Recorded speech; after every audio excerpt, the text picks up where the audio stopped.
ஆண்டவராகிய இயேசு கிறிஸ்துவின் நாமத்தினால உங்களை நான் வாழ்த்துகின்றேன். மறுபடியும் கூட ஒரு புதிய நாளுக்குள்ளாய் நாம் பிரவேசிக்கும்படியான கிருபைகளை தேவன் நமக்கு தந்திருக்கின்றார். ஒவ்வொரு நாளின் காலை வேளையிலும் கூட நாம் தேவனுடைய சமூகத்திலே கூடி வந்து அவருக்கு நன்றி செலுத்தினவர்களாக இந்த புதிய நாளுக்குள்ளாய் பிரவேசிக்கும் பொழுது தேவன் நமக்கு வேண்டிய கிருபைகளையும் ஒத்தாசைகளையும் அந்த நாள் முழுவதுமாய் தந்து நம்மை வழிநடத்த போதுமானவராக இருக்கின்றார். இந்த நாளின் காலை வேளையிலும் கூட அவருடைய சமூகத்தில் வந்திருக்கும் பொழுது வேதம் சொல்லுகிறது, சங்கீதம் 23வது சங்கீதம் 1வது வசனம், கர்த்தர் என் மேய்ப்பராக இருக்கிறார், நான் தாழ்ச்சி அடையேன். அவர் என்னை புல்லுள்ள இடங்களிலே மேய்த்து அமர்ந்த தண்ணீர் அண்டையில் என்னை கொண்டு போய் விடுகிறார் என்று சொல்லி, எனக்கு பிரியமான தேவச்சனமே, இந்த நாளின் காலை வேளையை துவங்கி இருக்கும் பொழுது கர்த்தர் நம்முடைய மேய்ப்பராக இருப்பார் என்று சொன்னால், நம்மை இந்த நாள் முழுவதும் நம்மை புல்லுள்ள இடங்களிலே மேய்த்து அமர்ந்த தண்ணீர் அண்டையிலே உங்களையும் என்னையும் கொண்டு சேர்க்கின்ற தேவனாக இருக்கின்றார்.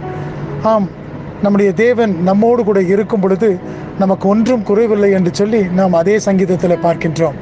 இந்த நாளிலும் கூட நீங்கள் இந்த நாளை துவங்கி இருக்கும் பொழுது கர்த்தர் உங்களோடு கூட இருப்பார் என்று சொன்னால், நீங்கள் எதற்கும் குறைவில்லாதபடி இந்த நாளை நீங்கள் தொடர்ந்து நடந்து செல்ல முடியும். கர்த்தர் உங்களோடு கூட இருந்து உங்களை வழி நடத்துவார். ஆகினால் தானே சங்கீதக்காரனாகிய தாவீது இதை அறிந்தபடியினாலே அவர் சொல்லுகின்றார், கர்த்தர் என் மேய்ப்பராக இருக்கிறார், நான் தாழ்ச்சி அடையேன் என்று சொல்லி.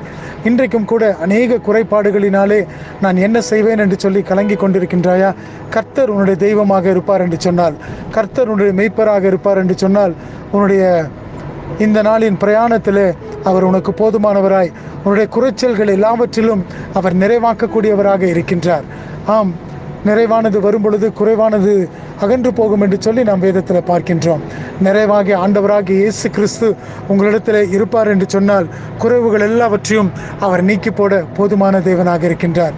இந்த நாளிலும் கூட இப்படிப்பட்ட காரியங்களை, இப்படிப்பட்ட ஆசீர்வாதத்தை உங்கள் ஒவ்வொருவருக்கும் தந்து ஆண்டவர் உங்களை வழி நடத்துவாராக. உங்களுடைய உள்ளம் கலங்க வேண்டிய அவசியமல்ல. ஏனென்று சொன்னால் கர்த்தர் உங்களோடு கூட இருக்கின்றபடியினாலே அவர் எல்லாவற்றிலும் உங்களுடைய கலக்கங்கள், உங்களுடைய துக்கங்கள், பாரங்கள் எல்லாவற்றையும் தாமே எல்லாவற்றையும் எடுத்து போகின்ற தேவனாக, உங்களுக்கு இளைப்பாறுதலை கொடுக்கின்ற தேவனாக இருக்கின்றார். அதோடு கூட அவர்தாமே உங்களை புல்லுள்ள இடங்களிலே மேய்த்து அமர்ந்த தண்ணீர் அண்டையில் உங்களை கொண்டு போய் சேர்க்க அவர் போதுமானவராக இருக்கின்றார். இந்த நாளின் காலை வேளை துவங்கி இருக்கின்ற நீங்கள் தானே ஆண்டவருடைய சமூகத்தில் வந்திருக்கும் பொழுது அவர் இந்த நாள் முழுவதுமாக உங்களுக்கு வேண்டிய எல்லா கிருபைகளையும் தந்து அவர் வழி நடத்துவாராக. தேவன் தாமே உங்கள் ஒவ்வொருவரையும் ஆசீர்வதிக்கட்டும். ஆமென்.